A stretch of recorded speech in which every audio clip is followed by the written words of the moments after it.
આકાશવાણી ભુજ સમાચાર નિહેલ ઠક્કર વાંચે છે. નમસ્કાર. કેન્દ્ર સરકારે આસામમાં માળખાકીય ક્ષેત્રના વિકાસ માટે 3 લાખ કરોડ રૂપિયા ફાળવ્યા છે. તેમજ કેન્દ્ર સરકારે રાજ્યના તમામ ઉગ્રવાદી જૂથો સાથે મંત્રણાનો અભિગમ અપનાવ્યો હોવાથી રાજ્યમાં શાંતિની પુનઃસ્થાપના થઈ છે અને આસામ વિકાસના પંથે ઝડપથી આગળ વધી રહ્યું છે.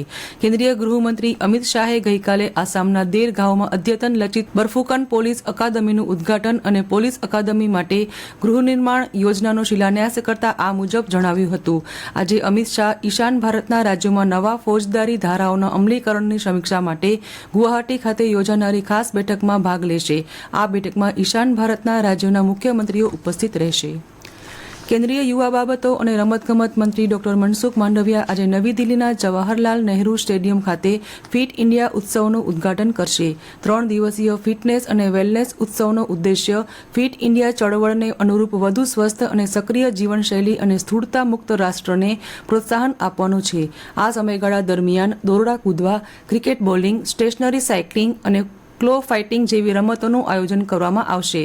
આ સમારોહમાં આગામી ખેલો ઇન્ડિયા પેરા ગેમ્સના લોગો અને ગીતનું પણ અનાવરણ કરવામાં આવશે.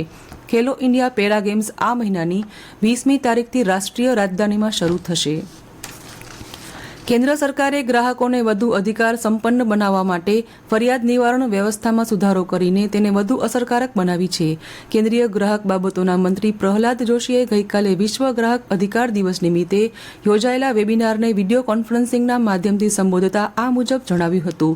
તેમણે કહ્યું કે ઈ કોમર્સ ક્ષેત્રે અયોગ્ય વેપાર પદ્ધતિઓ સામે ગ્રાહકોને પૂરતું રક્ષણ આપવા માટે સરકારે ઈ કોમર્સ ગ્રાહક સુરક્ષા ધારામાં કરેલા સુધારાઓ ઉપયોગી થયા છે. આ સુધારા મુજબ ફરિયાદ નિવારણની પ્રક્રિયા એક તબક્કામાં થતી હોવાથી ગ્રાહકો વધુ અધિકાર સંપન્ન બન્યા છે. અંજાર તાલુકાના ધમડકા અને ભવાનીપુર વચ્ચે આવેલા હિંગોરજા વાંઢના તળાવમાં 5 બાળકો નાહવા જતા ડૂબી ગયા હતા, જેથી ફાયર વિભાગની ટીમ અને તરવૈયાઓએ શોધખોળ હાથ ધરી હતી. આ દરમિયાન 4 બાળકોના મૃતદેહ બહાર કાઢવામાં આવ્યા હતા. આ ઘટનાના પગલે દુધઈ પોલીસ સ્ટાફ અને અંજાર વહીવટી તંત્રના અધિકારીઓ 108 એમ્બ્યુલન્સ અને ફાયર ટીમ સાથે ઘટના સ્થળે દોડી ગયા હતા. 5 થી 13 વર્ષની ઉંમરના બાળકોના મૃતદેહને બહાર ખસેડી પોસ્ટમોર્ટમ અર્થે ખસેડવામાં આવ્યા હતા. 4 બાળકોના મોત થતાં પરિવારમાં શોકનો માહોલ છવાયો છે. ગુજરાતી પત્રકાર, વાર્તાકાર, નવલકથાકાર અને ચરિત્ર નિબંધોના લેખક પંડ્યા રજનીકુમારનું 86 વર્ષની ઉંમરે નિધન થયું છે.